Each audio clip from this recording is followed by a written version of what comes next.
Fala pessoal, sejam bem-vindos ao canal Terra de Gigantes, onde você caminha lado a lado com os gigantes da cultura pop e cultura nerd. Hoje aqui é um gigante que é um ídolo meu faz tempo já, né? É um cara que ficou muito conhecido, além do trabalho dele como escritor, pelo Jovem Nerd Nerdcast, né? Mas eu confesso que conheci o Nerdcast depois de conhecer esse cara, por causa dele. Eu estou falando hoje aqui com Eduardo Spohr, escritor brasileiro de ficção, fantasia. Eu não sei como é que se você quer ser definido, né? Se você gostaria de ser definido assim, mas é um escritor brasileiro, autor de best-sellers incríveis que fugiam, pelo menos agora, né? Depois veio um monte de gente assim, mas fugiam um pouco daquela mesmice que a gente tinha. E, bom, é isso. Eduardo, muito boa noite, muito obrigado. Boa noite, bom dia, boa tarde, né? Muito obrigado pela tua presença e seja bem-vindo. Beleza, cara. Eu que agradeço aí a oportunidade. Vamos trocar uma ideia. E o lado bom, assim, é sempre... Claro que a gente sempre gosta de encontrar as pessoas ao vivo, né? A gente já teve a oportunidade de se ver em Curitiba. Isso.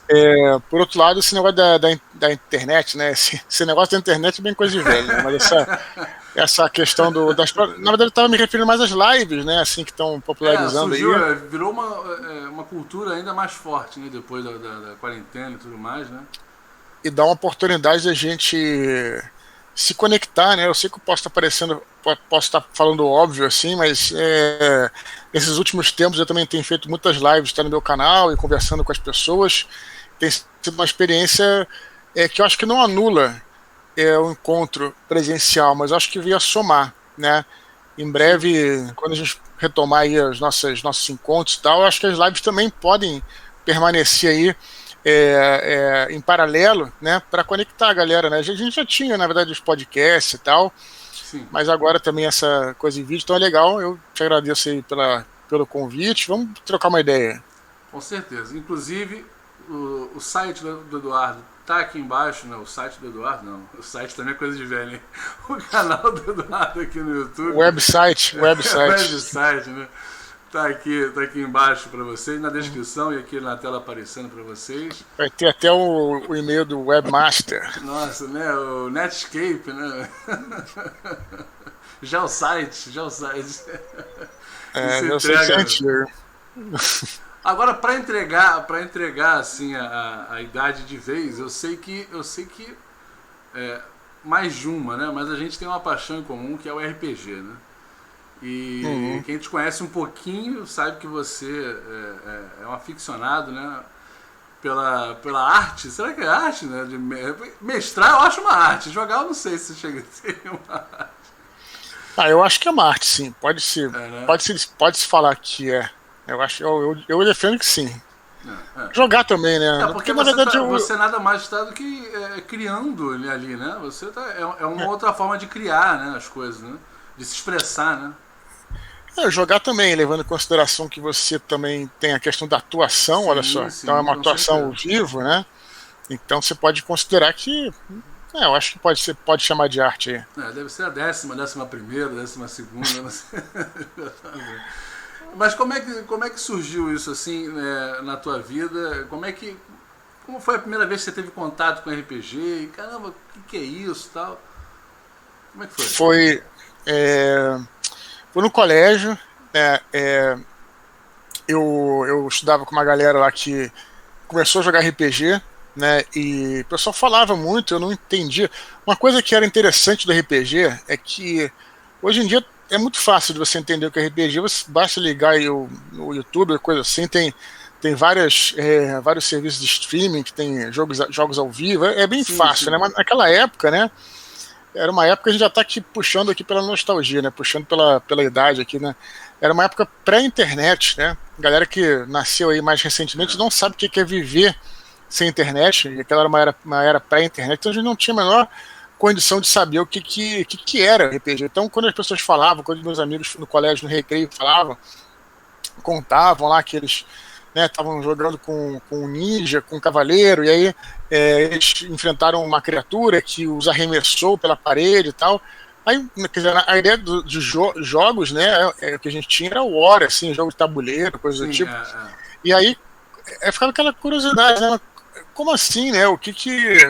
Como é que funciona isso? Tinha alguma coisa de videogame que a gente conseguia fazer um falando, paralelo, né? pra gente, né? Pra gente, hoje em dia é fácil, mas pra quem realmente não tem a menor referência, é muito difícil entender. Então criava aquela curiosidade, né?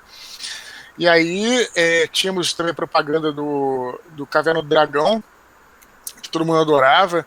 E acho que a propaganda que foi pra mim assim, a melhor maneira de começar a jogar é que alguém falou: olha, você no Dungeons and Dragons pode ter o arco do Hank. Todo mundo queria ter o arco do Hank. E aí um belo dia eu fui na casa desse amigo meu, a gente estava em recuperação, então a gente podia sair, né, entre uma aula e outra e tal. Ele morava perto do colégio.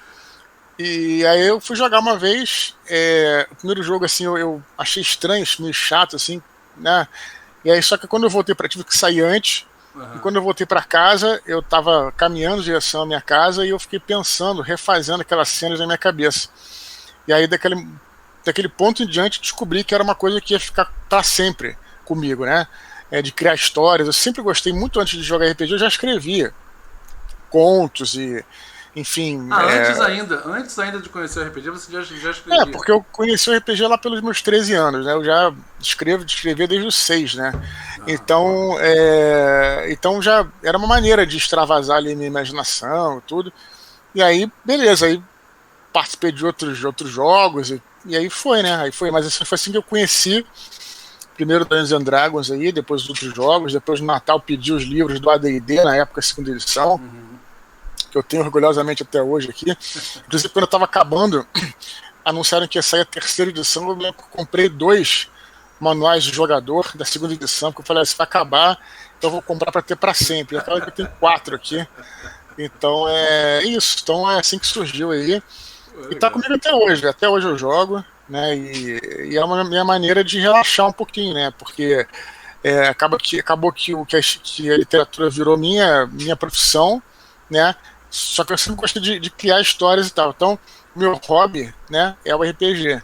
Então, a hora que eu relaxo um pouquinho e tal, sem muito compromisso, porque hoje em dia a literatura, eu tenho muito prazer escrevendo, sem querer me adiantar aí, né, no que você vai perguntar, mas eu tenho muito prazer escrevendo, mas é uma coisa também que ao mesmo tempo é uma obrigação, né, de fazer sempre o melhor possível. Trabalho, não deixa de ser. E o hobby, né, você não tem essa obrigação de ser perfeito, né? Quer dizer, claro, não estou dizendo que eu seja perfeito, mas assim, a gente tenta até o final, né? Você não tem aquela como você falou, né? Aquela coisa de ter que acertar, de ter que fazer o certo, né? No RPG não vai ter o certo ou errado. Sim. Você vai fazendo ali de acordo com o que você quer. Aí, e até hoje eu jogo aí, né? Tem algumas campanhas aí, e uma principal aí com meus irmãos, que tá evoluindo bem. É isso que eu queria falar um pouquinho. Antes da gente começar a falar sobre o Santo Guerreiro e tudo mais, tem uma pergunta que mexe um pouco com o meu pessoal também, de novo. Porque eu conheci o RPG através dos livros-jogos, né? Do Cidadela do Caos. A minha tia trouxe lá dos Estados Unidos, alguma coisa assim, acho que era em inglês ainda. E eu lembro dos meus irmãos, que são mais velhos do que eu, bem mais velhos do que eu, inclusive. E os meus primos, que são mais velhos do que eu também, jogando, e eu comecei a ouvir aquela história ali, eu falei, caramba, isso aqui é uma caveira, um guerreiro caveira, uma espada, eu falei, caramba, eu comecei a ficar, eu nem jogava, porque era moleque, eles não iam deixar eu jogar, né, mas eu fiquei de butuco ouvindo aquilo ali, então, isso veio de alguém mais velho. Como é que é pra você, você é mais velho que o teu irmão, do que o Rex, né? Isso eu sei. Sim. Agora, do que a sua irmã, você também é mais velho ou não? Também sou. Tá. Também sou mais velho. Como é que é pra você... Provavelmente você foi o culpado dos dois gostarem de RPG também, ou não? Ou eles já gostaram... Eles vieram por outra fonte, ou você foi que doutrinou eles nisso aí? Como é que você vê até hoje em dia esse vínculo, esse laço que vocês mantêm, né, com os teus irmãos mais novos, através do RPG? Não só com eles, mas com meus primos também, né? E com alguns amigos próximos, eu sempre tive isso, engraçado, né? Que para mim um grande prazer que eu tenho, que eu sempre tive, foi apresentar o RPG às pessoas, né? E, inclusive, em algum momento eu me lembro que eu me frustrava, porque às vezes eu apresentei para muita gente, alguns viraram RPGistas, quer dizer, alguns continuaram jogando, né? E outros não. E aí quando eu vi que de repente a pessoa não gostava, eu não curtia, não ia adiante, muitas vezes, no passado, né? Eu até me culpava, falava, pô, eu fiz um trabalho ruim ali de mestre e tal. Hoje em Em dia, algumas dessas bienais, coisas assim, eu lembro que as editoras tem até, eu não sei como é que é agora, né? Porque faz tempo que eu não vou. Mas tem pessoas que fazem isso, né? Que apresentam jogos, mestres que vão lá pra ver se sim. conseguem, né, angariar mais pessoas ali. Você meio que fazia esse papel, né? Não, é isso. Eu até já fiz isso profissionalmente, mas eu tava falando assim mesmo vamos dizer, na faculdade, assim, né? Sim, sim, entendi. Pessoas variadas. Mas aí depois eu descobri que realmente tem gente, e tem que aceitar isso, que também não curte muito, né? Sim, Mesmo sim. pode ser apresentado tal, por um bom mestre, com um bom grupo, mas tem gente que não é muito a praia. É. E tem gente que acaba gostando, né? Então, hoje em dia eu fico mais tranquilo, assim, né? Porque realmente teve uma época que eu ficava. Mas isso que eu tô falando isso para dizer que eu sempre tive muito prazer, assim, em apresentar o hobby às pessoas, assim, aquele começo, quando a pessoa não conhece nada do RPG, tem aquele deslumbramento Iniciarem, de, né? né, lutar com uma criatura, um dragão, pegar uma espada, se sentir naquela aventura. Eu sempre tive essa coisa de ter um prazer, assim, de divertir as pessoas nesse sentido. Também, o que também me levou à literatura, né? Porque o meu objetivo com a literatura ele é divertir, né? Entreter a pessoa. E realmente esse é um prazer que eu tenho, assim, né? Então é isso. Então eu acho que eu fui o culpado aí, não só por ele, mas por eles, né? De gostar de RPG, mas como por várias pessoas aí, Você né? tem uns herdeiros aí, né? Sem Eu tenho trocadilho, sei que essa é a alguns. tua área, você tem uns herdeiros aí do RPG, né? É, eu tenho alguns. E eu tenho muito orgulho de ter apresentado para uma galera aí. Então, para mim é sempre um prazer jogar, sabe? Eu fico muito feliz aí. E você sente muita falta de. Você consegue jogar ou o pessoal se chama mais pra mestrar? Porque, pô, você tem o Eduardo Spohr, né, no grupo de RPG. O cara que conta um monte de história maneira e não ter ele mestrando, o pessoal deve ficar meio incomodado. Cara, eu realmente gosto bem mais de mestrar, né? Eu não tenho problema nenhum jogando, eu gosto de jogar também, mas eu sempre gostei de mestrar porque é aquela coisa de criar histórias, né? De ver as pessoas se entretendo, enfim, eu sempre gostei mais de mestrar, então acabo que eu sempre me coloco como voluntário aí. Mas já joguei muito, gosto muito de jogar também, assim, né? Gosto mais de mestrar, mas gosto muito de jogar com alguns mestres que eu conheço. Meu primo, os meus irmãos não mestram, né? Mas meu primo é um excelente mestre de Call of Cthulhu aí, Uhum. era de AD&D também, e gosto muito, assim, né? Mas eu acabo também preferindo mestrar, porque gosto de criar mundos, criar aventuras, realmente tenho muito prazer em preparar as aventuras, né? E também colocá-las na mesa e tal, ver como é que as pessoas vão resolver isso. Ah, legal. Mas acaba que assim, geralmente sou eu que mestre. Bom, falando um pouquinho do teu trabalho, você começou, né, com hoje tetralogia angélica, né? Eu confesso que eu comecei com herdeiros herdeiros de Atlântida, não é isso? Caramba, Sim, esqueci. sim, o Comecei com primeiro Filhos do Éden. o primeiro Filhos do Éden. Eu comecei com a capa vermelha alaranjada linda, né? Uhum. E só depois eu fui achar o Batalha do Apocalipse, né? Uhum. Você não tinha lançado ainda o Anjo da Morte, né? E é uma obra completa. Talvez você volte no futuro a escrever, a gente não sabe, né? Você não tem, nem acho que nem você tem certeza ainda se vai acontecer. Mas agora, mais recentemente, você está vindo com Santo Guerreiro, Roma Invicta. Fala um pouquinho desse novo trabalho teu, desse mais recente, né? Porque já está lançado já, mas... Sim, não é novo. Ele é um livro que, como você falou, eu venho da fantasia, né? Escrevi muita coisa de fantasia e tal. Só que meus livros de fantasia sempre tiveram esse verniz histórico. Eu sempre gostei muito de história. Você sabe que eu sou figurinha carimbada nos Nerdcasts de história. Isso. E o meu próprio livro, o próprio Batalha do Apocalipse, que talvez seja mais conhecido, eu brinco dizendo que ele é uma desculpa para falar de história, né? Porque ele começa ali uma história de um anjo, né, que cai na Terra no Não, princípio dos tempos e com vai até o certeza. final dos tempos, né, com a Batalha do Apocalipse. E dali ele passa por várias civilizações e tal. Então sempre gostei embora fosse fantasia, eu sempre coloquei história nos meus livros. O centro principal talvez tenha sido O Anjo da Morte, que é um livro que se passa todo no século XX, na Segunda Guerra Mundial, tal. Sempre gostei disso. E aí, quando eu acabei a tetralogia, eu falei, como é que eu vou me desafiar? Porque eu tenho essa coisa, né, de me fazer livros diferentes, né? Os livros da tetralogia, eles são o mesmo universo, mas cada um é muito diferente um do outro. Então o que eu posso fazer de diferente agora realmente? Aí seria escrever um romance histórico. Será que eu consigo, né, me desprender? Porque a fantasia pode parecer difícil para algumas pessoas que escrevem num âmbito mais realista, só que a fantasia pra gente que joga RPG, que lê histórias fantásticas, que tem essa, que já foi quase que alfabetizado aí com as aventuras fantásticas aí, pra gente a fantasia é um lugar comum, né?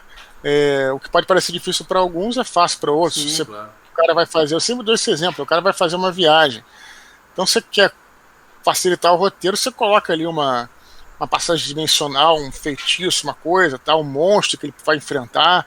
Assim, é ilimitado, assim. Sim, sim. E aí, com o romance histórico é totalmente diferente, ele é totalmente calcado na realidade, né?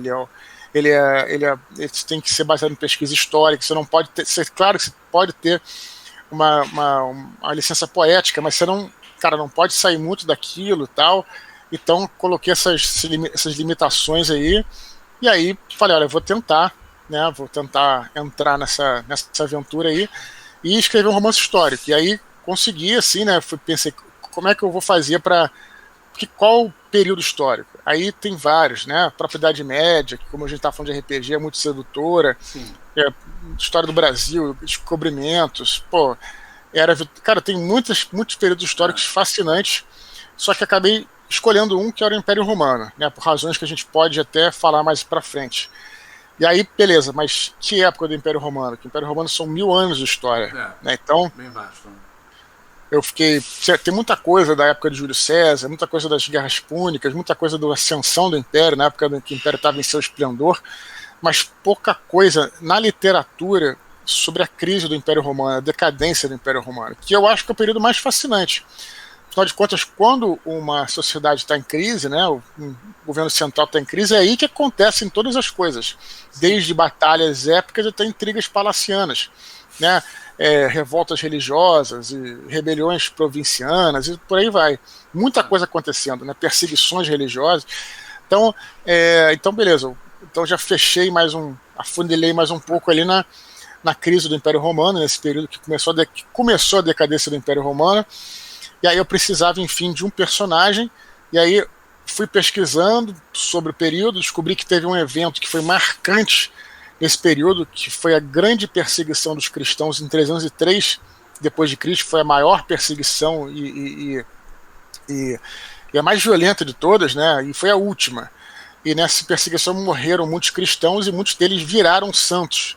Dentre eles São Jorge, né? Que São Jorge, de todos os santos, para mim eu achei mais interessante. Por quê? Porque era um capitão, era um guarda especial do imperador. Então, se você tem esse período que é cheio de coisa, e ainda por cima você tem ali um personagem que estava do lado do imperador, portanto tendo acesso a tudo isso, e ele ainda foi martirizado, né? Olha só que coisa. Eu poderia até falar mais aqui, estou tentando resumir para a gente ir, né, ir trocando uma ideia. Assim, repleto de possibilidade de desdobramentos para você. Isso. Conseguir. Eu vi até que a tua intenção era fazer um livro, mas você pesquisando viu tantas informações e o roteiro foi se desdobrando de tantas maneiras que você vou ter que cair na trilogia de novo, que não tem como, né? É exatamente isso. Aí eu descobri, achei incrível essa possibilidade de contar a verdadeira, eu não vou dizer verdadeira, mas a mais fidedigna história de São Jorge já contada. Por quê? Porque eu não posso dizer que é verdadeira, né, totalmente verdadeira, porque existem algumas dúvidas se ele existiu ou não, mas existem fortes indícios que ele tenha existido. Então ali só que a gente conhece o São Jorge como parece que todo mundo acha que ele é um cavaleiro medieval das cruzadas, não tem nada a ver com isso. Aquela imagem, né, da armadura característica, né? Isso, então é essa a ideia, né? Então olha só a possibilidade que eu tenho também de contar a história mais fidedigna da vida de São Jorge já contada, né? Que eram fazendo todo um arcabouço histórico ali, né? vai ter gente que vai argumentar que ele não existiu, sem problema nenhum, mas se ele tivesse existido, ele teria vivido naquela época, naquele cenário, teria enfrentado aqueles problemas ali, que são totalmente documentados pela história. Então aí eu comecei a escrever, e foi o que você falou. Eu tinha o sonho de fazer um livro, mas aí nesse ponto eu fracassei, porque eu acabei de que é muita coisa, e acabei dividindo em 3, né? Porque não ia ter como... Ia ficar um livro assim de umas 1.500 páginas, e aí... É um it a coisa, né? Mas além disso, assim, ia demorar para escrever, e aí realmente não ia ser legal. Eu acho que eu separando também, eu posso contar melhor a história.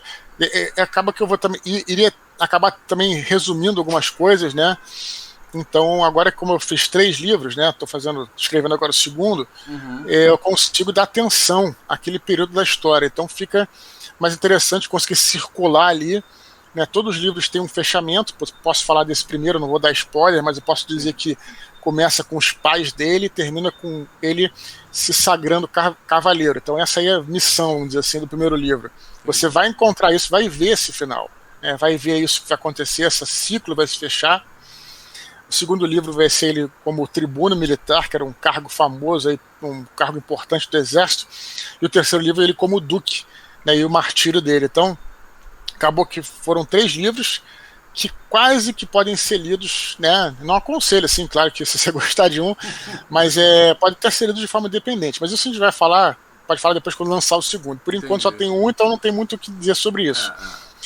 Então essa que foi a questão. Então fiz as pesquisas todas e tal, e preparei esse roteiro, e aí o primeiro foi lançado aí em dezembro, né, de 2000...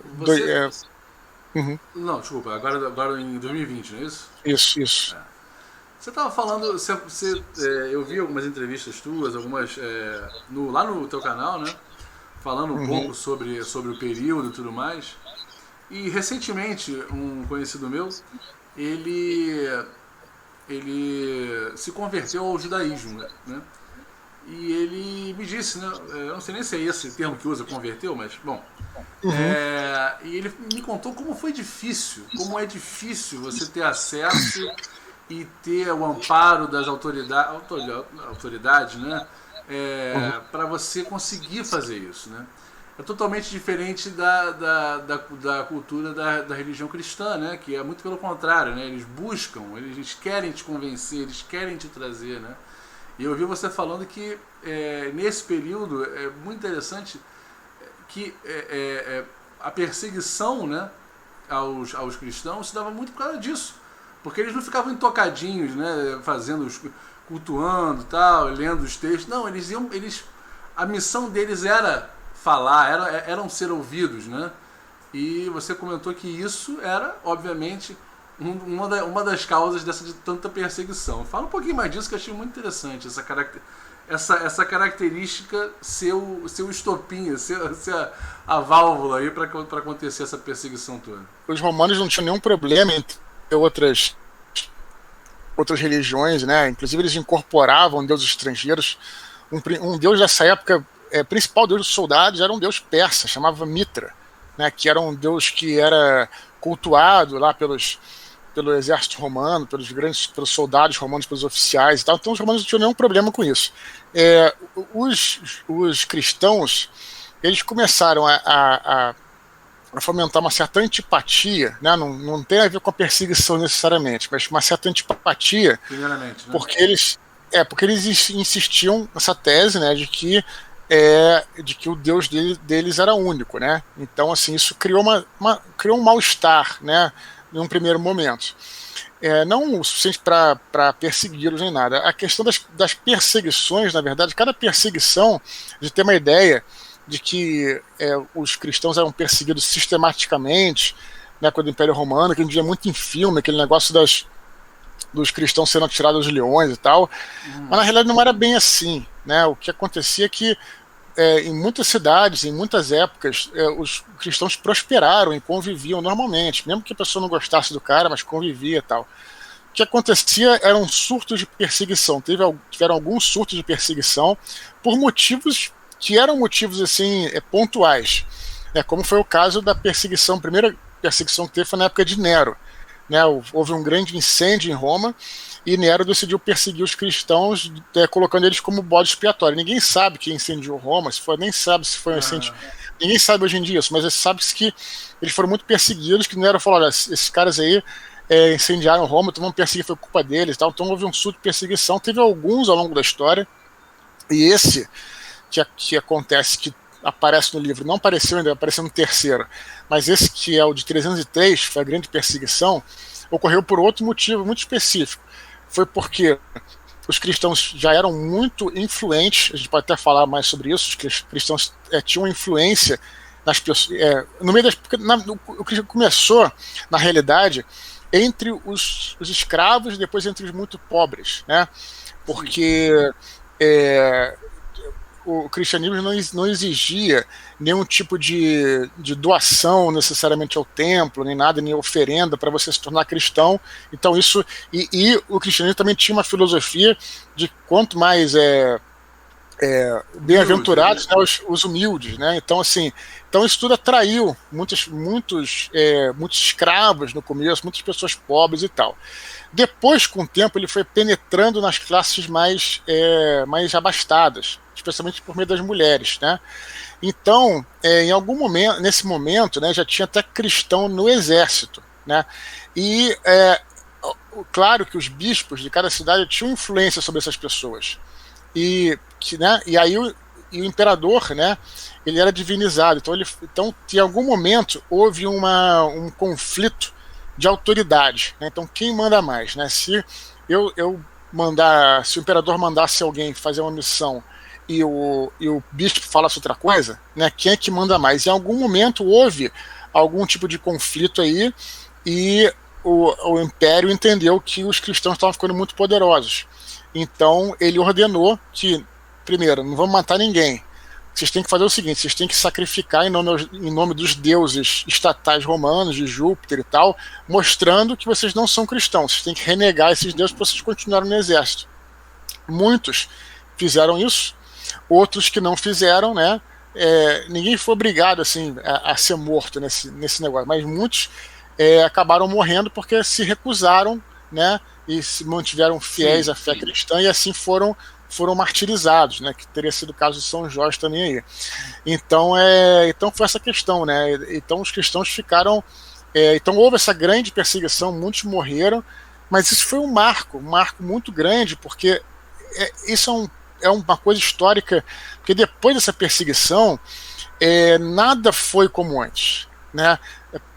Num primeiro momento, né, o Império Romano realmente, vamos dizer assim, venceu, isso matou a gente pra caramba, tal, houve aquele banho de sangue, mas isso teve as consequências. E quais foram as consequências? A pressão que havia, especialmente no leste, né, porque, o que eu estou dizendo, tinha bispos, né, que controlavam cidades e eram muitíssimo ricos.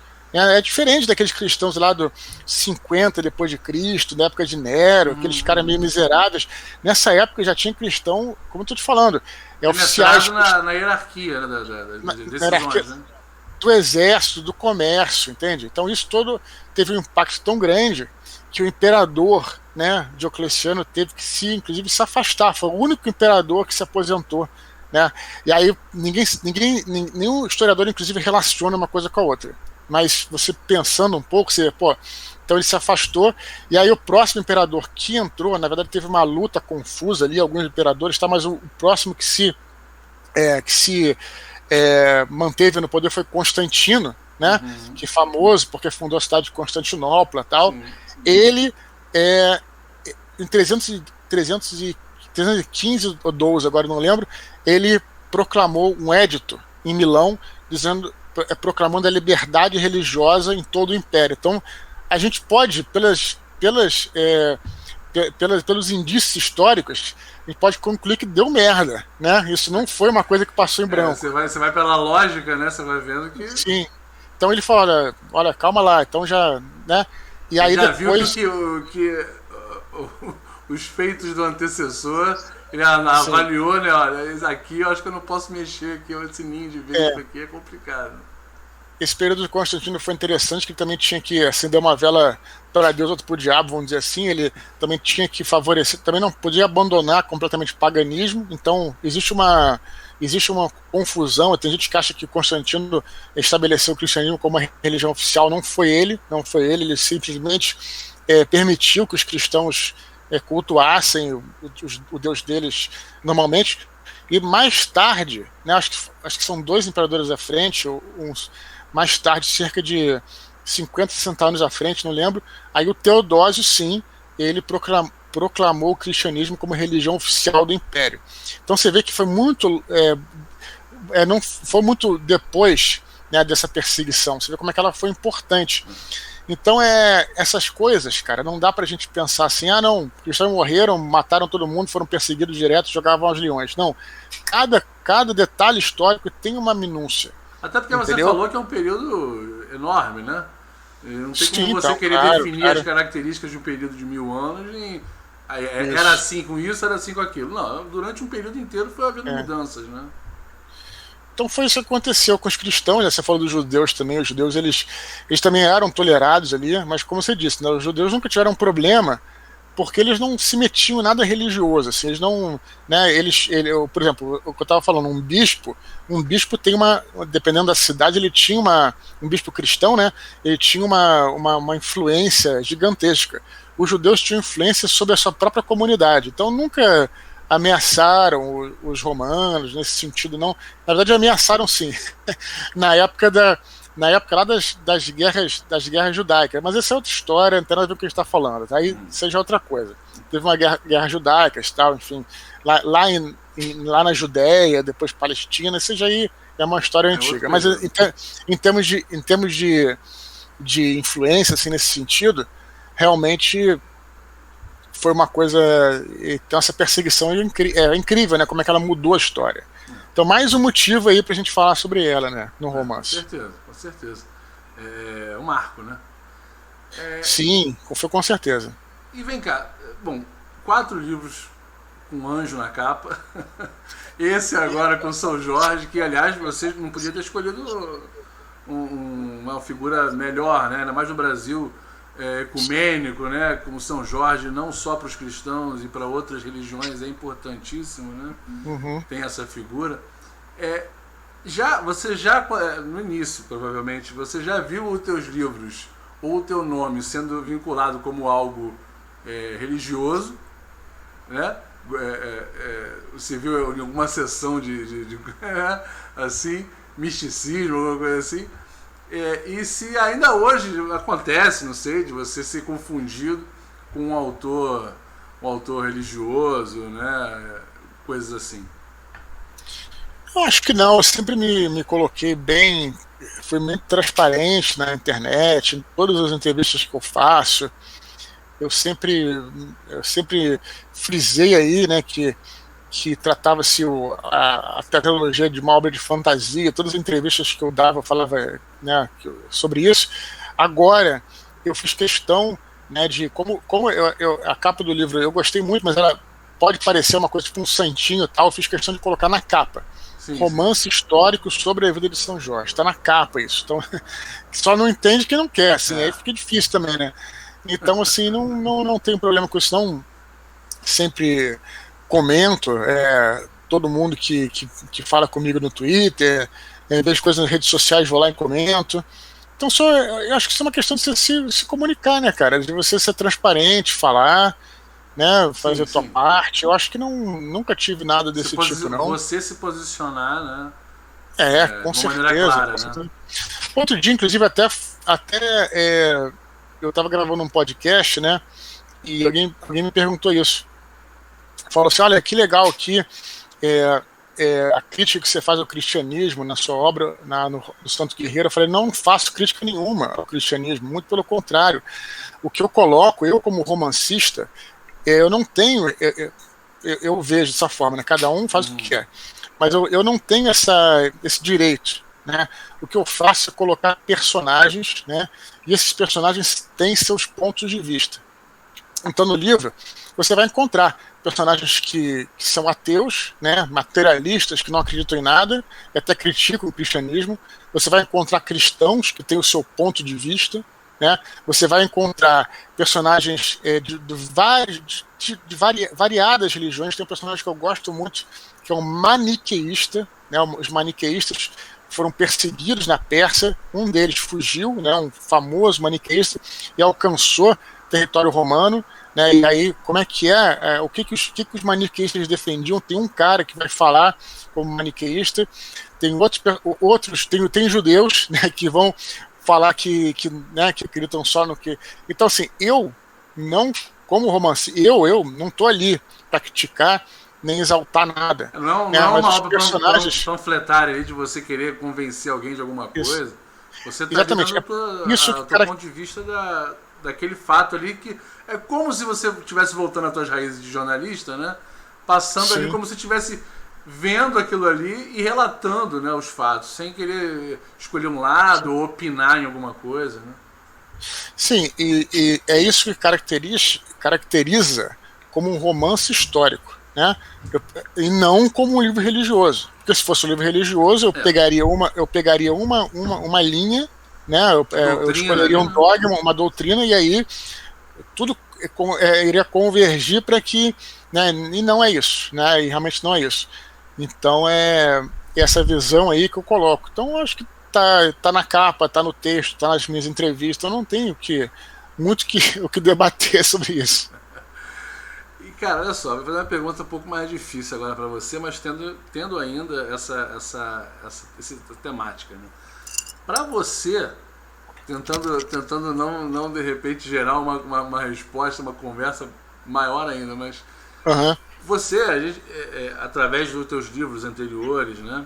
E nesse você está falando de diversas religiões aí, né? Diversas crenças, né? E nos teus livros lá do Batalha do Apocalipse e do Filho do Éden, a gente vê diversas crenças e culturas através, né, dos tempos. Por que você, na tua opinião, por que você acha que o homem busca sempre buscou tanto o divino assim nas culturas? Porque é difícil você achar uma cultura que não tinha crença, era uma cultura totalmente... Eu não sei nem se existe. Na tua opinião, por que você acha que existe tanta essa necessidade do homem sempre buscar o divino em tudo? Eu não sei se é bem uma necessidade, eu acho que talvez isso tenha começado com a própria observação da natureza, né? O homem primitivo, ele vivia num mundo natural, né? E no mundo natural nada se perde, tudo se transforma, né? Isso que é uma máxima moderna. Você vê, né? Eu tive uma casa de campo e eu me lembro uma vez que lá em Teresópolis, inclusive, cara, peguei um cajado. Tô me mudando para Teresópolis essa semana, inclusive. Depois a gente se encontra lá, às vezes faço umas visitas lá. Eu tinha uma casa lá, né? Na verdade, eu tive casa em vários lugares. Quer dizer, eu não, na verdade, minha família, né? Mas aí, uma vez eu andando, peguei um cajado, assim, todo seco, assim, um cajado seco e tal. E aí eu tava andando, e aí me chamaram, vamos embora, o carro tá saindo pra voltar pro Rio e tal. Eu deixei o cajado assim na terra, cara. Aí voltei e tal. Quando eu retornei, 2 semanas depois, o cajado tava florescendo, pra você ter uma ideia. Então, esse é o mundo natural, esse é o mundo da natureza, né? Quando uma criatura morre, né, ela se transforma em alguma coisa, adubo, vira, as outras criaturas comem ela, vira comida e tal.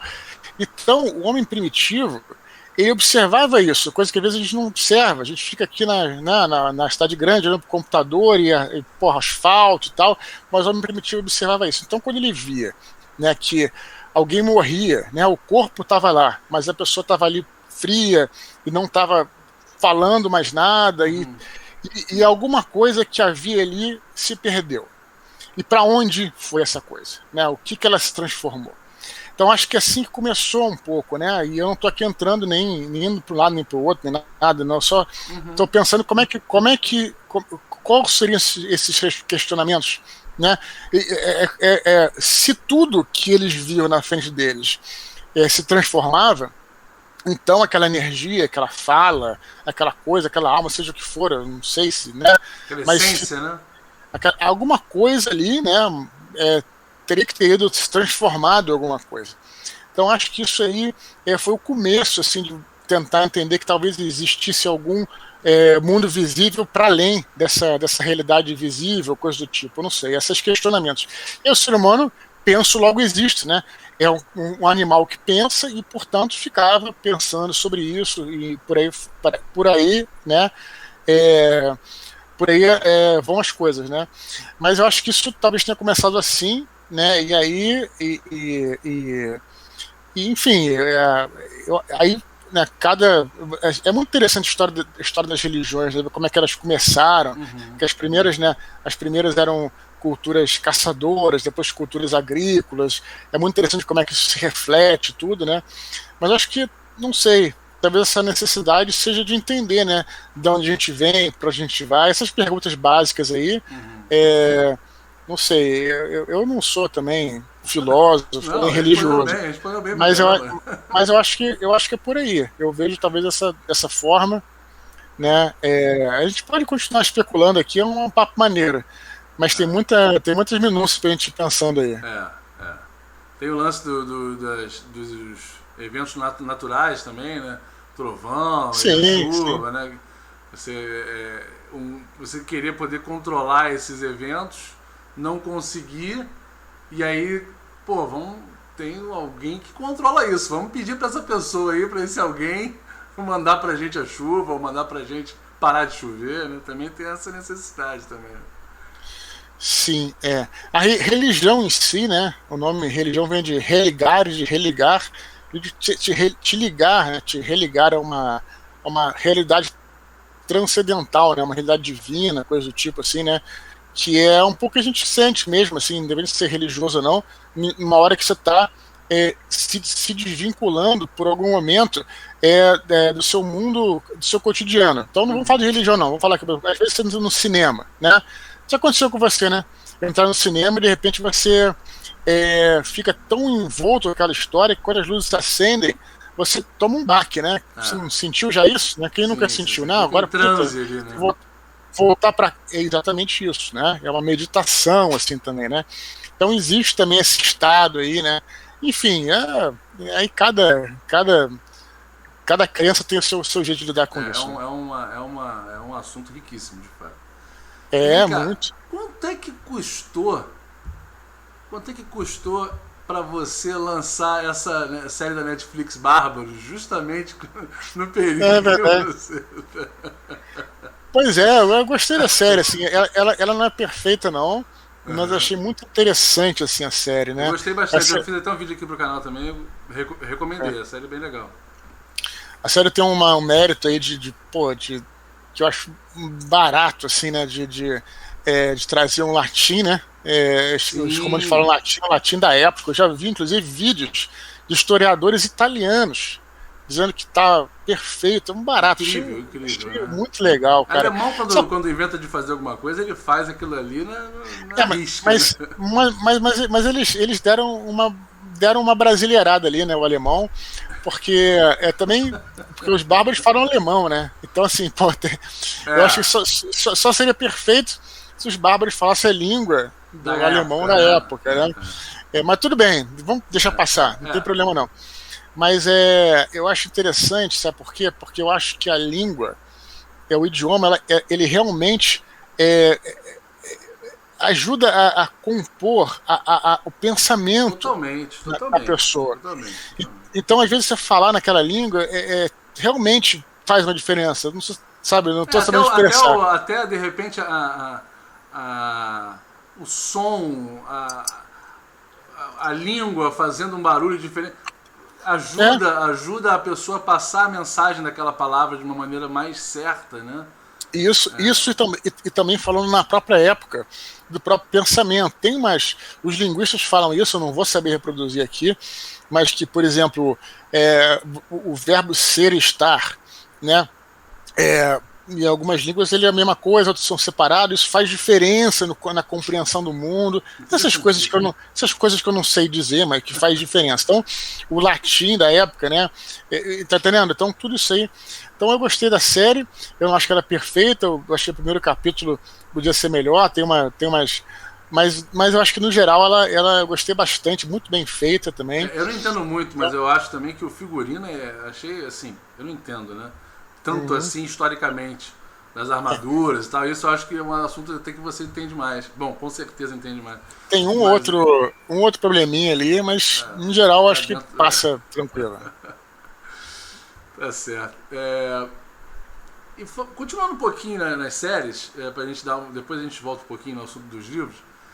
Eu tô vendo que você tem, já vi que você tem alguns posters ali atrás, inclusive um do Senhor dos Anéis. Série do Senhor dos Anéis na Amazon e série do Sandman na Netflix. Qual que tá te deixando com mais medo aí dessas duas? Tá me deixando com mais medo do Conan, cara. Tá do Conan que tá me deixando com muito medo. Muito Conan, medo. Desculpa, eu tô por fora dessa daí. Vai vir por onde? Eu acho que é a Amazon também. Eu acho que é a Amazon. Eu acho que é a Amazon, não tenho certeza. Mas assim, é sempre um risco, né? É sempre um risco. Mas, sei lá, eu acho que se for bem feito, às vezes vale a pena. Por exemplo, uma coisa um audiovisual que eu achei que foi muito legal foi o universo da Marvel, né? MCU. Esse foi o que acertou em cheio, né? Mostrou, pelo menos para mim, eu gosto muito. Nem todos os filmes são excelentes, mas tem um padrão ali mínimo de qualidade, construindo uma história bacana, que acabou nos Vingadores ali, no Ultimato e no Endgame, né? Os dois últimos aqui. Acho que o Ultimato é o último, né? É isso? Acho que é. É, Ultimato mas, é o último. Mas aí é Guerra Infinita e Ultimato, acho que é isso aí. E aí, então valeu a pena, né? Acho que valeu a pena. Mas tem outras que não deu muito certo. E aí é só a gente vendo mesmo, né? E eu espero que o Senhor dos Anéis seja bem feito aí. E Sandman, eu não sei, o Sandman, as histórias do Neil Gaiman, eu acho muito difícil. Acho que são histórias muito difíceis. Você gostou de Deuses Americanos, não? Eu vi os 2 episódios, não gostei muito. Você adora o livro Deuses Americanos? Gosto muito, sim. Foi inclusive uma inspiração para mim, para minhas obras. Sim. Só que acontece o seguinte, o Neil Gaiman, ele é um poeta, né? Esse que é o lance. Então, assim, realmente, a língua escrita dele, seja por prosa, seja nos quadrinhos, né? É muito particular, muito peculiar, assim, a prosa dele, inclusive nos romances, nos contos, assim, algo que você lê, mesmo se não tiver história nenhuma, você lê. Então o cara é um poeta, né? Então fica difícil, assim, de realmente fazer essa... teve também um filme Stardust também dele, também não foi muito bom, mas vamos ver, né? De repente vale a pena. Acho que também não tem nada a perder. Parece também. Que ele tá também envolvido no processo, né? Então acho que já é mais uma... Mas acho ele escreveu o roteiro de Stardust também, teve algumas coisas que ele fez. Não depende só do roteiro dele, né? Depende de toda a produção e até e às vezes não é nem culpa de quem vai fazer, às vezes é uma coisa difícil de você conseguir passar, né?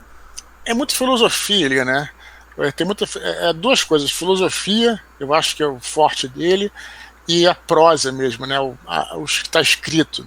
É diferente de você ler e você falar, né? É muito diferente. Então, ali nos livros, nos contos e mesmo nos quadrinhos, tem uma dinâmica diferente. Eu acho difícil, mas também, eu vou te dizer, eu me surpreendi muito com o filme do Senhor dos Anéis, aquele antigo, achei que nunca fosse possível e rendeu 3 filmes excelentes, né? Os primeiros 3, né? Do Senhor dos Anéis.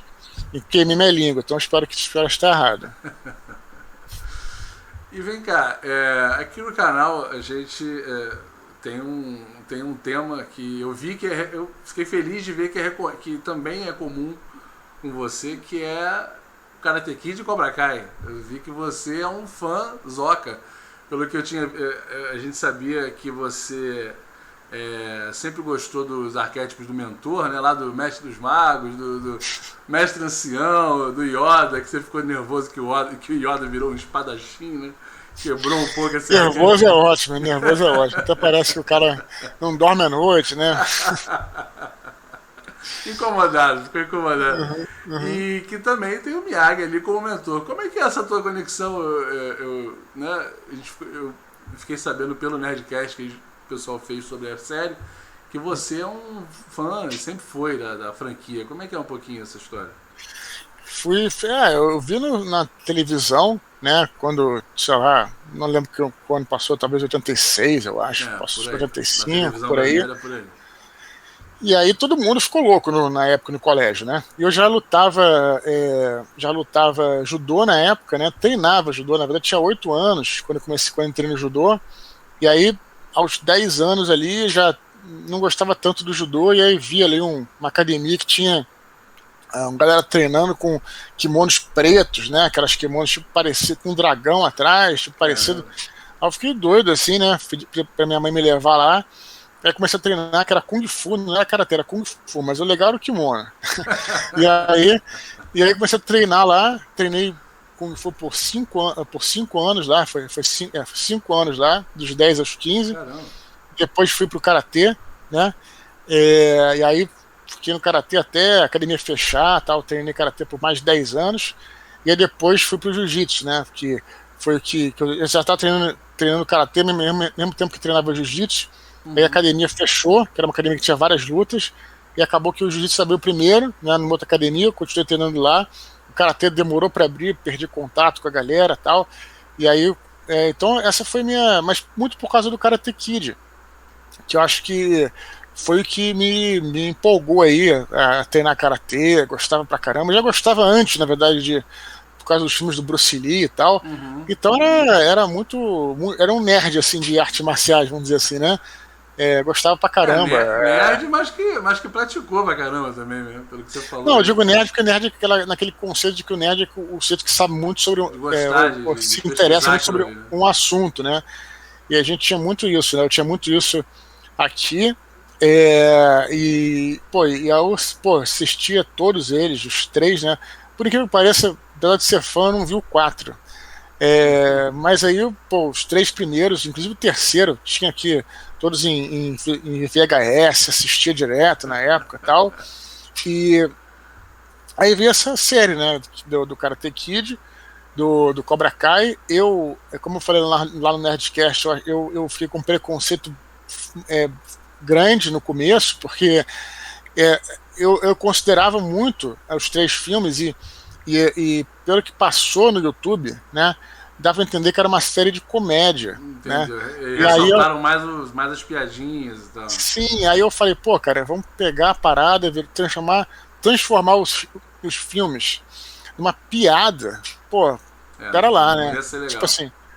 E aí fiquei assim com. Eu posso chamar de preconceito, assim, né? Mas aí depois veio na Netflix, né? Sim. E aí Aí no YouTube Originals, parece que você assistiu o primeiro, depois não assisti, aí tinha que pagar pra assistir e tal. Aí eu falei, Netflix já assina, vou ver qual é. Aí comecei a ver, e aí, era uma parada totalmente diferente do que eu tinha pensado. Tem, claro, partes cômicas e tal, mas eu acho que também tem um equilíbrio de drama ali, muito interessante. Mas o mais impressionante é que você vê que realmente os roteiristas são fãs, cara. Os caras têm um respeito muito grande pelos filmes originais. Eles não saíram 1 milímetro ali do cânone, sabe? Aproveitaram tudo. Isso aí a gente tem que valorizar. Cobra Kai não tem nenhum fanservice, 0 fanservice.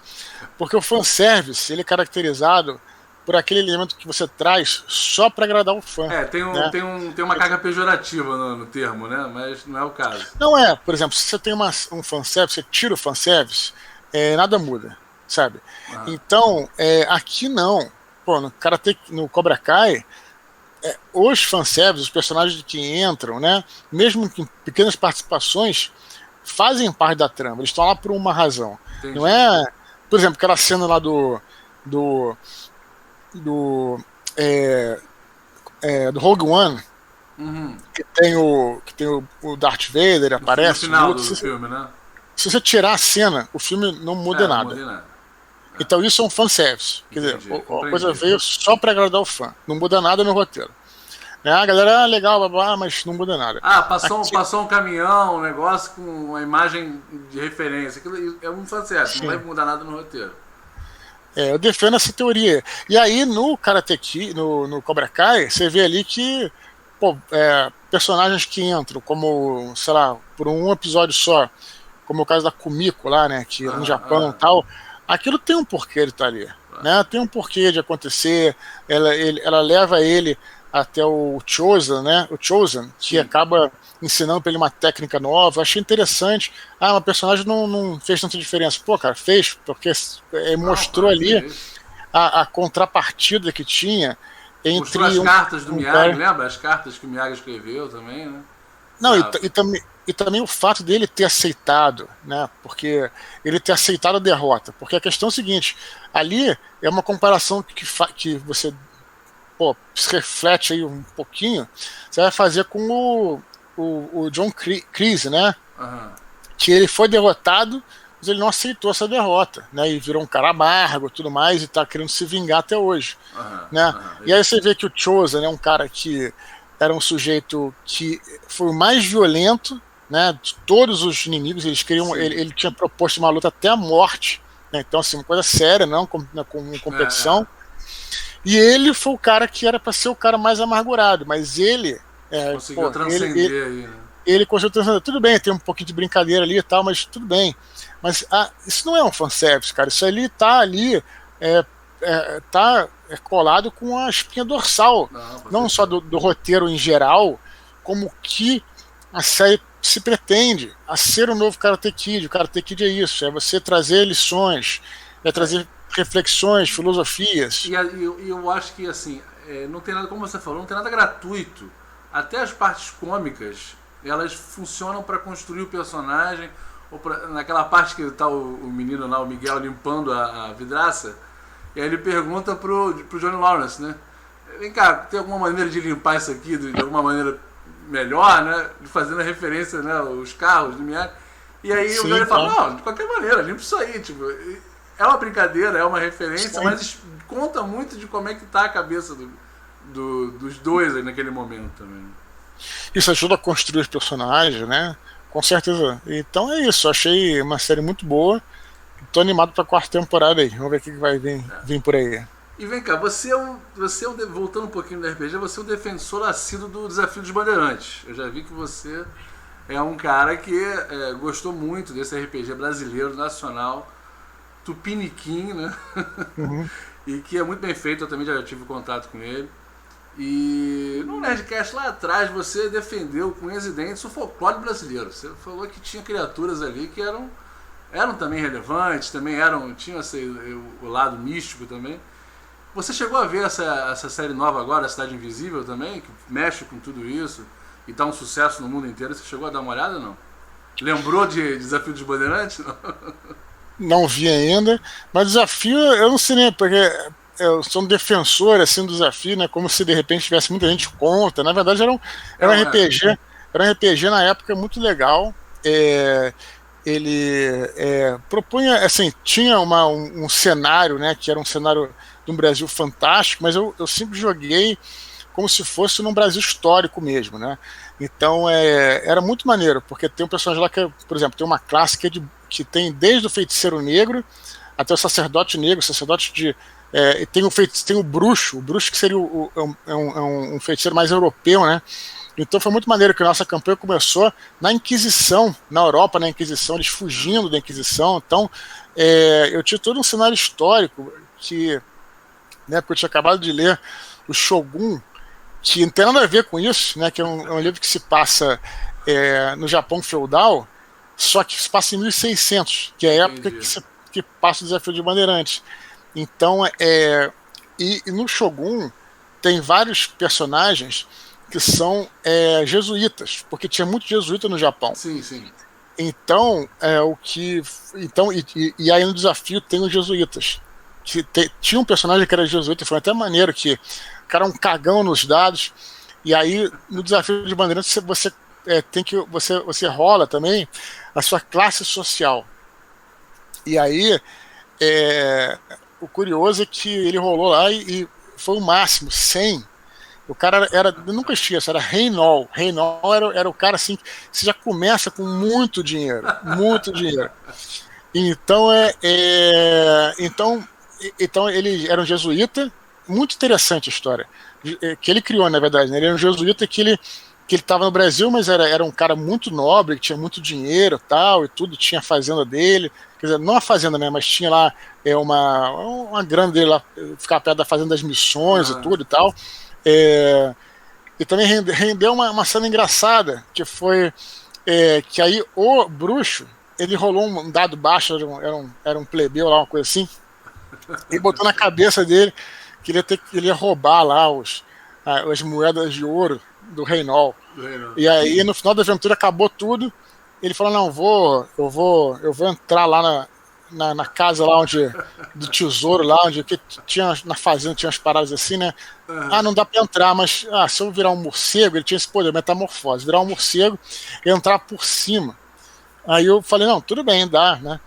E aí ele entrou por cima lá, tal. Só que no desafio de Bandeirantes, diferente do D&D, você tem pontos de poder que você tem que gastar para se transformar e também para voltar a ser humano. E aí, como ele estava no final da aventura, ele entrou e aí não tinha pontos para virar um under. E aí ele ficou tentando, com aquele bracinho de morcego, tentar carregar um dobrão daquele. Foi hilário. Posso dormir aqui? Não pode dormir porque também tem os bichos, tá? Então teve que voltar, não conseguiu roubar o negócio. E tem umas coisas também que só o RPG te proporciona por causa das regras, né? Sim. As regras também proporciona. Então o desafio de Bandeirantes é incrível. Eu acho que eu já ouvi aí um zoom, não sei se é verdade que eles vão voltar e tal, mas eu não sei. Eu se eles voltassem, eu diria para não mexer nas regras. As regras são excelentes, muito boas. Regra de quando você faz pajé, não sei se acho que é pajé, não, acho que é o sacerdote negro, que você os seus poderes, né, vinham dos orixás. Então você podia usar poderes de cura, mas você tinha que baixar o tal do orixá, aquele orixá ligado àquilo. Era espetacular, o negócio era muito bom. Bem feito. Né? E era isso. Então a galera às vezes zoava, tal, porque tinha essa coisa do folclore, mas eu tinha também os monstros, claro, poderia ter, mas trazia, né, para um cenário histórico, cara. A gente construiu uma campanha que ficou espetacular, começou na Europa, eu era fugindo nas navegações e tal. Então isso tudo você pode fazer aí. Tinha um cara que, aliás, até era o personagem do meu irmão, o Rex, ele era um pirata, assim, meio pirata, mas era meio pirata e tal. Então foi bem interessante, era um espanhol e tal. Então deu vontade de jogar agora. Continuo defendendo o desafio de Bandeirantes aí. Sim. E vem cá, como é que toda essa quarentena e tal afetou a tua produção de texto para o lançamento do Santo Guerreiro?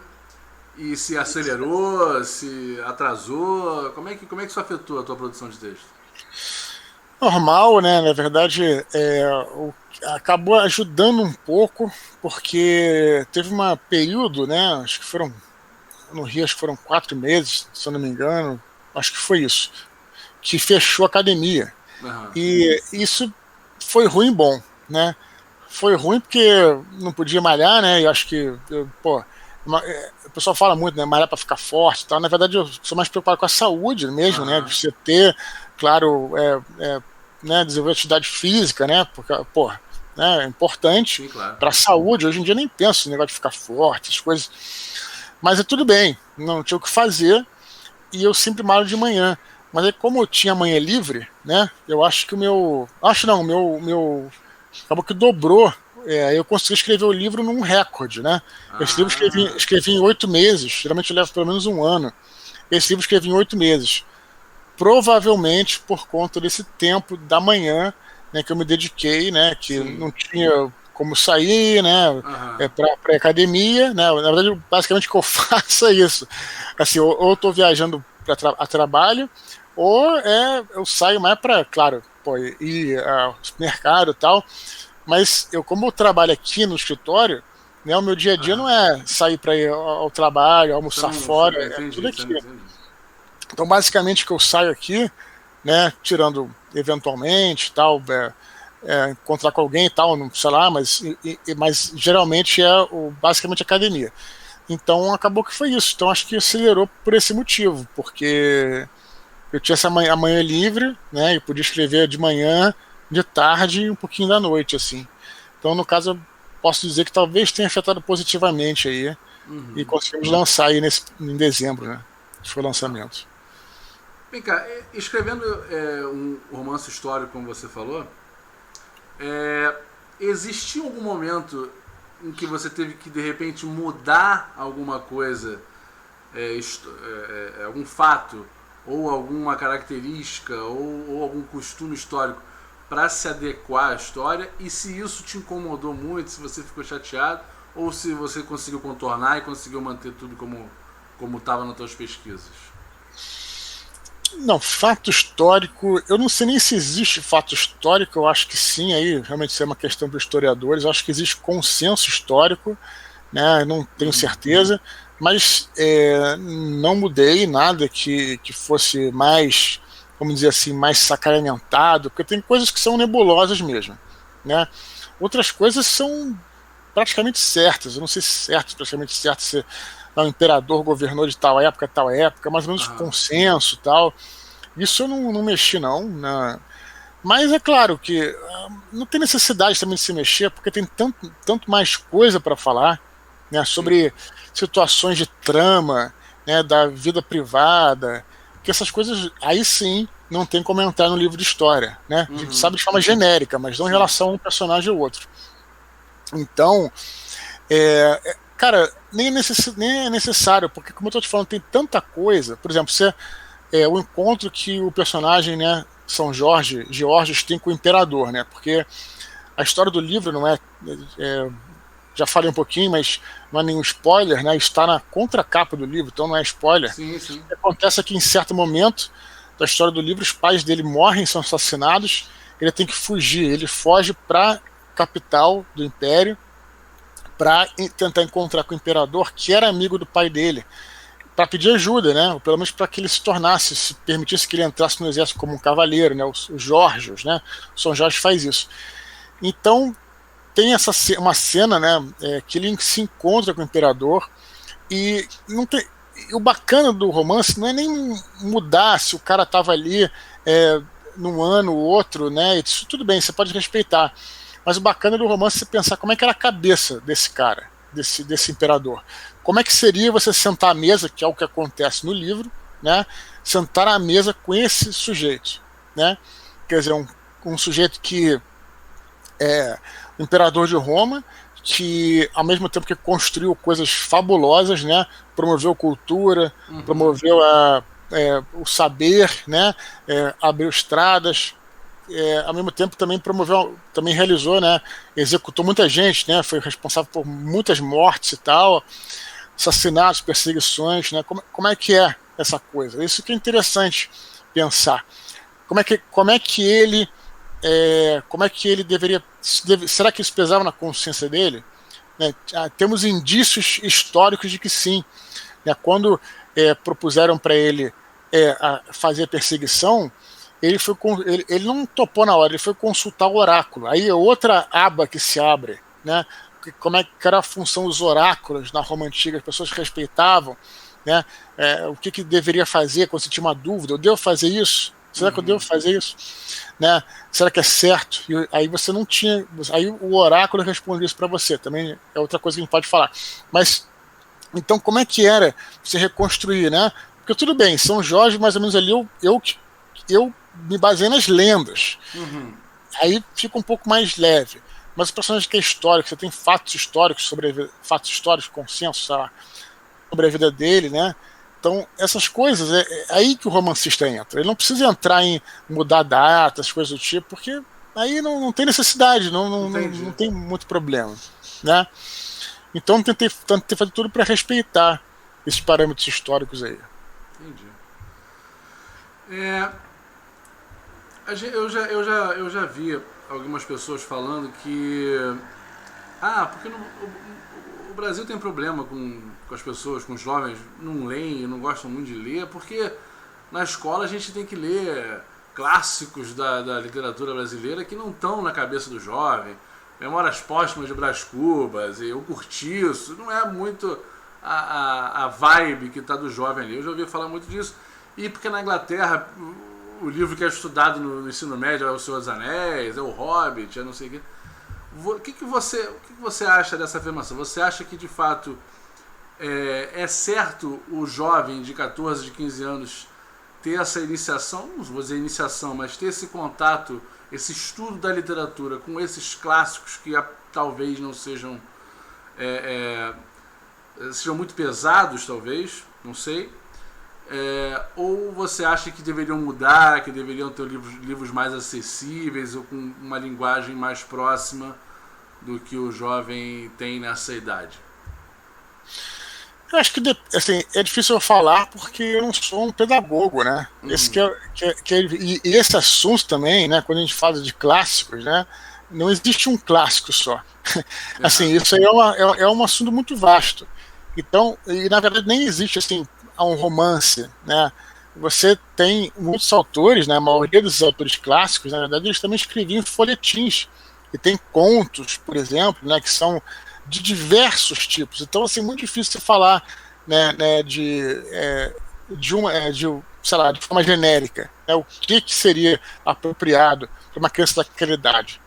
Né, o que tem que ser debatido de repente, com um pedagogo, com um psicólogo, né, com um professor de literatura, para saber e qual é a idade certa. Isso, aí que tá, também tem essa coisa, né? Que a criança, de fato, né, eu não sei muito, mas já ouvi muito falar sobre isso, que a criança, de fato, de 13 para 15 anos é um desenvolvimento muito diferente. Pra gente que é macaco velho, pô, a gente, 10 anos não faz diferença, né? Pô, nosso cérebro já tá cheio de coisa, né? Mas para criança, né? Criança de 7, de 8, de 9 anos, tudo isso aí é muito difícil você falar de forma genérica, entendeu, cara? Esse que é o meu ponto. Entendi. Mas é claro também que você também dá uma oportunidade, né, para a criança ler. Eu, na verdade, bom, meu colégio, eu não sei também, o meu colégio tinha muito, recomendava muito os livros da coleção Vagalume, né? E eu me lembro que eu lia alguns espetaculares da coleção Vagalume que eu lembro até hoje. Olha, o livro, eu nunca me esqueço do livro O Caso da Borboleta Tíria. Eu também. Meu irmão tinha essa capa, cara, e essa capa não sai da minha cabeça. É como se fosse os olhos da borboleta, assim, nas asas, né? Exatamente, é uma introdução ao romance policial, né, no mundo dos insetos, espetacular. E o mistério é maneiríssimo, né? Eu nem vou falar aqui, porque depende você empolga para ler. Mas o mistério é maneiríssimo. Então, no meu colégio tinha tudo isso. Entendi. Então, não sei. Realmente, quanto aos clássicos, você tem que ver, né? Dependendo da faixa etária, dependendo da obra que você vai...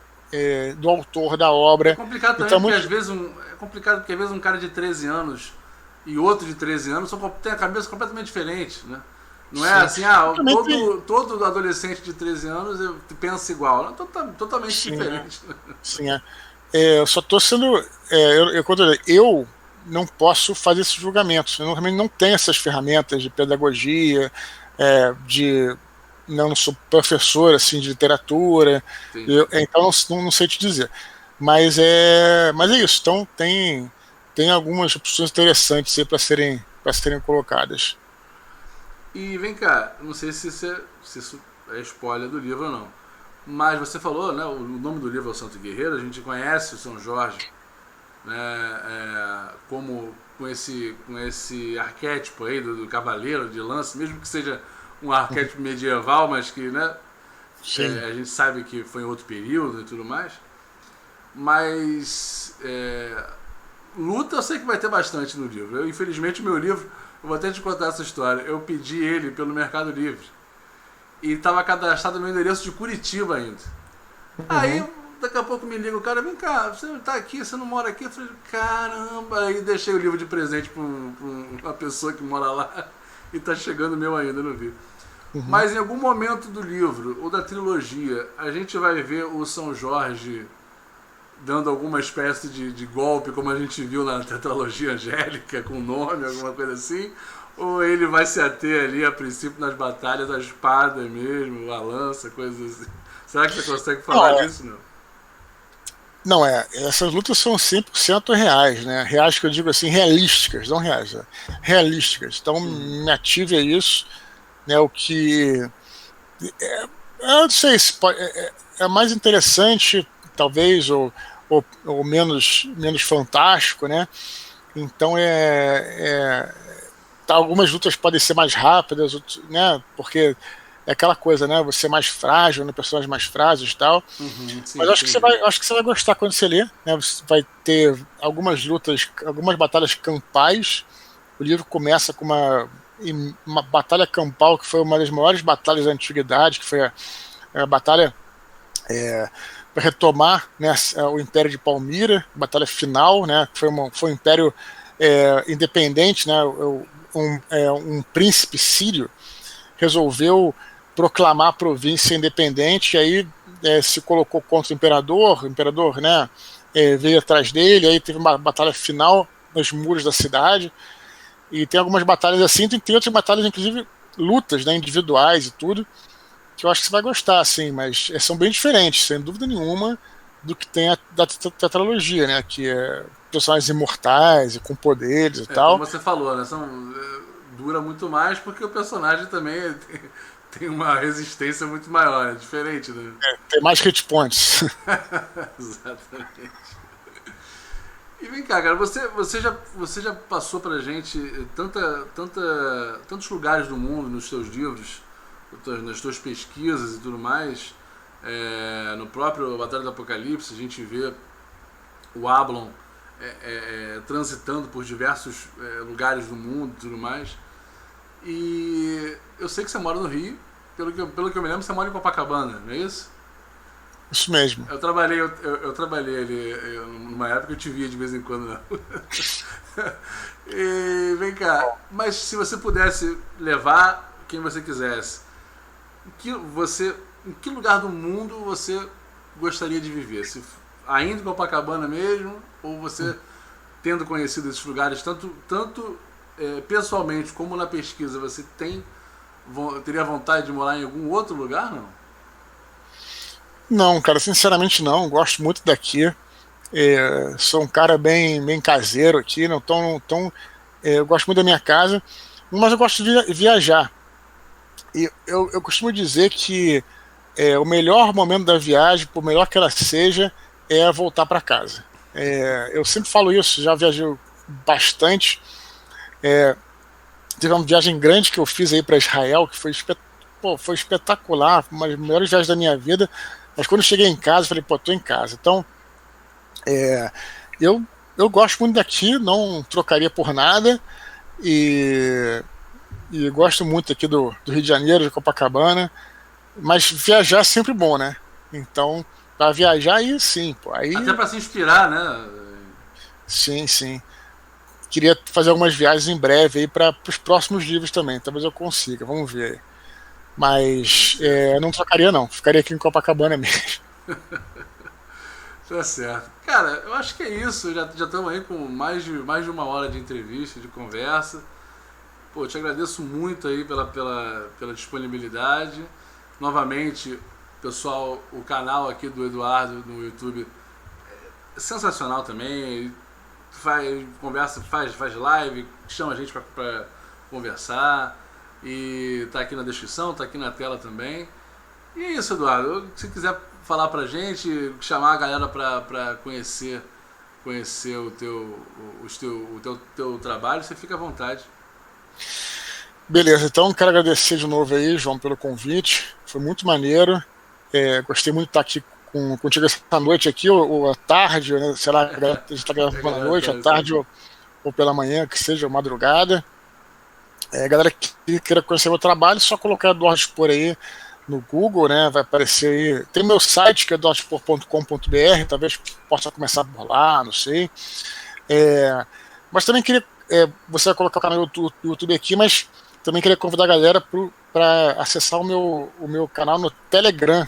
Tem um canal lá que é t de tatu.me /Eduardo Spor. Quase que diariamente eu coloco algum conteúdo em áudio, né? Geralmente lá é áudio. Então, quase todo dia você tem um mini podcast aí de 10, 15 minutos aí no seu celular, falando geralmente sobre literatura, sobre RPG, sobre história, sobre viagens, e basicamente esse é o. Então fica aí t.me /Eduardo Spor. Espero que vocês gostem do livro aí, Santo Guerreiro. Espero o feedback de vocês aí, que eu já comecei a escrever o segundo. E de novo, João, obrigado pelo convite aí. Valeu, cara. Muito boa noite, valeu. Boa noite, boa tarde, bom dia, galera. Até mais. Falou.